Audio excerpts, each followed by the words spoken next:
Hello students, alkyne बनाने की हम विधियां डिस्कस कर रहे थे इससे पूर्व वाले वीडियो में।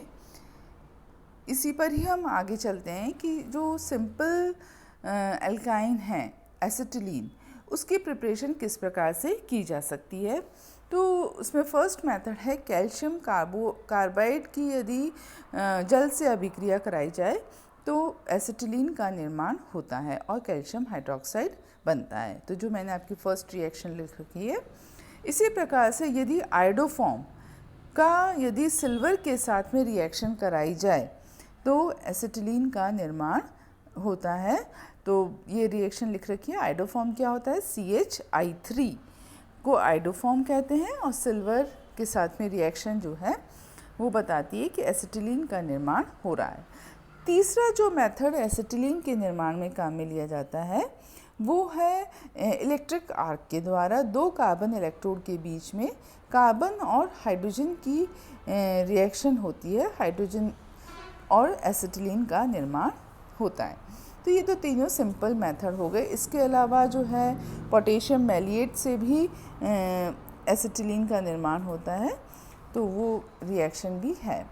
अब हम डिस्कस करते हैं कि जो एल्काइंस होते हैं उनकी यदि प्रॉपर्टीज़ के बारे में करें तो कुछ जो एल्काइंस होते हैं उनमें कुछ गंध सी भी होती है, पर जैसे कि एसिटिलीन है उसमें हल्की सी स्मेल होती है, बाकी में नहीं होती है। इसी प्रकार से ये वाटर में अल्प विलय होते हैं और एसीटोन, बेंजीन, अल्कोहल या कोई भी ऑर्गेनिक सॉल्वेंट है उसमें ये सॉल्युबल होते हैं। इनके जो गलनांक क्वथनांक के मान हैं, जैसे कि आपको पता है कि अप टू 4 कार्बन एटम तक एल्काइन जो है वो गैसियस स्टेट में होती है। फिर जैसे जैसे नंबर ऑफ़ कार्बन एटम बढ़ते चले जाते हैं वो लिक्विड स्टेट में होती है, और यदि 14 कार्बन एटम से अधिक हैं तो वो सॉलिड स्टेट में भी एल्काइंस देखी गई हैं। तो यदि हम गलनांक क्वथनांक की बात करें तो जैसे जैसे मॉलिक्यूलर वेट बढ़ता है वैसे वैसे इनका मान भी बढ़ने लगता है। तो अब हम बताते हैं कि जो इसकी केमिकल रिएक्शंस हैं वो क्यों इतनी विशेष हैं। तो जैसा मैंने पहले वाली वीडियो में बताया था कि इसमें sp हाइब्रिडाइजेशन पाया जाता है। sp के कारण से परसेंटेज ऑफ s करेक्टर जो है लगभग बराबर का p के बराबर होता है, मतलब कि 50% होता है। तो ऐसी स्थिति में जो हाइड्रोजन है वो उसमें एसिडिक करेक्टर आ जाता है, क्योंकि आप सभी को पता है कि जो ब्रॉन्स्टेड-लॉरी कंसेप्ट है उसके अनुसार जो एसिड है वह यौगिक है जो प्रोटीन देने में समर्थ होता है, और वही उसकी एसिडिटी कहलाती है कि जितनी आसानी से यदि कोई प्रोटॉन निकल सकता है तो वह उतना ही अच्छा एसिड कहलाएगा। ठीक है, तो आपको पता ही है कि सामान्यतः एसिड में जैसे हम सल्फ्यूरिक एसिड, नाइट्रिक एसिड उन सब की जो करते हैं उनकी एसिडिटी की गणना कितना ईजिली रिमूव हो सकता है एच आयन, एच प्रोटॉन, उतना ही उसकी अम्लता अधिक होगी। तो ये देखा गया है कि दो केसेस हैं जिसमें कि हम हाइड्रोजन की एसिडिटी ध्यान में रखते हैं। एक तो यदि हाइड्रोजन परमाणु यदि इलेक्ट्रोनेगेटिव एलिमेंट के साथ में जुड़ा है तो ऐसी स्थिति में क्या होगा, आपको पता ही है कि वो इलेक्ट्रोनेगेटिव एलिमेंट जैसा कि उसकी अपनी प्रॉपर्टी होती है, वो इलेक्ट्रॉन पेयर को, जो बॉन्ड पेयर था जो समान रूप से सह संयोजक बंध बना था, उसे भी वो अपनी तरफ आकर्षित करता है, और जो इलेक्ट्रॉन क्लाउड है वो टुवर्ड्स इलेक्ट्रोनेगेटिव एलिमेंट ज़्यादा हो जाता है और हाइड्रोजन एज अ प्रोटॉन निकल जाता है। तो इसी प्रकार से जैसे जैसे इसमें s करेक्टर बढ़ता चला जाता है वैसे वैसे इसमें एसिडिक करेक्टर भी बढ़ता चला जाता है, क्योंकि जो बंधी इलेक्ट्रॉन होते हैं वो कार्बन के निकट आते हैं, और निकट आने के कारण से जो हाइड्रोजन जो है उसका रिमूवल आसानी से हो जाता है। तो इस प्रकार क्योंकि कार्बन की विद्युत ऋणात्मकता या इलेक्ट्रोनेगेटिविटी बढ़ जाती है, तो इस कारण एसिडिक करेक्टर शो करता है। अब आपसे ये भी पूछा जा सकता है कि तीन आपको दे दिए, एल्केन, एल्काइन और एल्केन, एल्कीन और एल्काइन, तो उसमें एसिडिक करेक्टर सबसे ज़्यादा किसका होता है? एल्काइन का होता है। ये आप क्लियर रखिएगा। इसके बाद में अपन जो सेकंड पॉइंट डिस्कस करने जा रहे हैं कि इसको हम प्रमाणित कैसे करेंगे। एसिडिटी को प्रमाणित करने के लिए जो रिएक्शंस पूछी जाती हैं, दी जाती हैं, उसमें हम एसिटिलीन की अभिक्रिया अमोनिया से कराते हैं और हमें उसका जो सॉल्ट प्राप्त होता है वो मैंने लिख रखा है कि जो है ये इक्विलिब्रियम एस्टेब्लिश हो जाता है और उस स्थिति में हमें NH3 बनता है और एसिटिलीन में से एक hydrogen is replaced by lithium plus. तो इस प्रकार से इसमें रिएक्शंस होती हैं।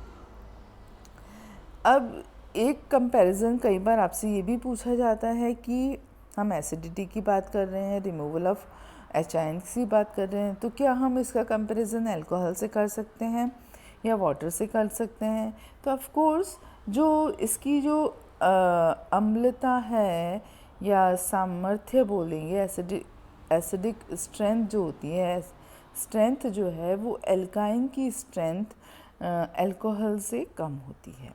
ठीक है, तो alcohol is more acidic as compare to alkynes, और एल्काइंस तो एल्कीन और एल्केन से तो अधिक एसिडिक होते ही हैं। तो इस प्रकार से जो है इसकी रिएक्शंस दी जा सकती हैं। इसके अलावा एक रिएक्शन मैंने इससे पहले वीडियो में डिस्कस करी थी जिसमें RMgX रिएक्शन थी, तो उसमें जो ग्रिग्नार्ड रिएजेंट है वो एसिडिक हाइड्रोजन को रिमूव कर देता है और एल्कीन बन जाता है और वहाँ एसिटिलीन के साथ MgX का एक कॉम्प्लेक्स बन जाता है, कंपाउंड बन जाता है, जिससे कि हम हायर एल्केन्स बना सकते हैं। तो ये इसकी एसिडिक प्रॉपर्टी को शो करता है। इसके अलावा जो है इसमें कुछ रिएक्शंस जो होती हैं वो सब्स्टिट्यूशन रिएक्शंस भी होती हैं, और सब्स्टिट्यूशन का मतलब वही कि मतलब हाइड्रोजन इज़ रिप्लेस्ड। तो यदि हम इसकी सोडियम के साथ अभिक्रिया करते हैं तो मोनोसोडियम एसिटेनलाइड बनता है, और यदि 2 सोडियम के साथ रिएक्शन होगी तो डाइसोडियम एसिटेनलाइड हो जाएगा, because both the hydrogen of the acetylene atom, acetylene के जो हैं वो एसिडिक हैं, दोनों ही हाइड्रोजन को रिमूव किया जा सकता है, तो मोनोसोडियम और डाइसोडियम एसिटेनलाइड का निर्माण होता है। इसी तरह से कई बार हम ये भी रिएक्शन देते हैं कि Cu2Cl2 के साथ में रिएक्शन अमोनियम क्यूप्रस क्लोराइड के साथ में यदि क्रिया करता है तो कॉपर एसिटेनलाइड या लाल विलयन, लाल अवक्षेप प्राप्त होता है। तो उसमें भी जो हमारा एसिडिक हाइड्रोजन है वो पार्टिसिपेट कर रहा है। तीसरी जो रिएक्शन दी जाती है वो है टॉलेंस रिएजेंट के साथ। तो टॉलेंस रिएजेंट आपका हो गया अमोनिकल सिल्वर नाइट्रेट, उसके साथ यदि हम रिएक्शन देते हैं तो हमारे पास में सिल्वर एसिड एनालाइड का निर्माण होता है और उसका हमें सिल्वर मिरर टेस्ट मिलता है, श्वेत अवक्षेप मिलता है। तो जो फेलिंग विलयन है उसके साथ में लाल, और जो टॉलेंस रिएजेंट है उसके साथ में श्वेत अवक्षेप बनाती है। परंतु ये चीज़ ध्यान रखिएगा कि ये रिएक्शन 1 एल्काइल में तो संपन्न होती है, परंतु 2 एल्काइन में या एल्कीन में ये परीक्षण नहीं देता है, क्योंकि इन दोनों अभिक्रियाओं की सहायता से हम कई बार 1 एल्काइन और 2 एल्काइन को डिस्टिंग्विश कर सकते हैं, या 1 एल्काइन को हम एल्कीन से डिस्टिंग्विश कर सकते हैं। तो कई बार आपसे ये पूछा जाता है कि आप किस प्रकार से 1 एल्काइन और 2 एल्काइन में विभेद करेंगे या एल्काइन और एल्कीन में विभेद करेंगे। तो आपको ये रिएक्शंस ध्यान होनी चाहिए कि किस प्रकार से ये फेलिंग विलयन के साथ कॉपर एसिटेनालाइड का निर्माण करता है और टॉलेंस के साथ में सिल्वर एसिड एनालाइड का निर्माण करता है, जो कि ये दोनों नहीं करते हैं। तो इस प्रकार से जो है एसिटिलीन की हमने कुछ केमिकल रिएक्शंस को डिस्कस किया। अब मैं आपको डिस्कस करूंगी कि किस प्रकार से इसमें हैलोजेंस का योग होता है, और हैलोजेंस के साथ साथ जो रिएक्टिविटी होती है वो किस प्रकार से प्रभावित होती है। तो इसमें मैंने एग्जाम्पल लिख रखा है कि यदि हम हाइड्रोजन हैलाइड का एडिशन करें, HX का एडिशन करें, तो वो क्या केस होगा।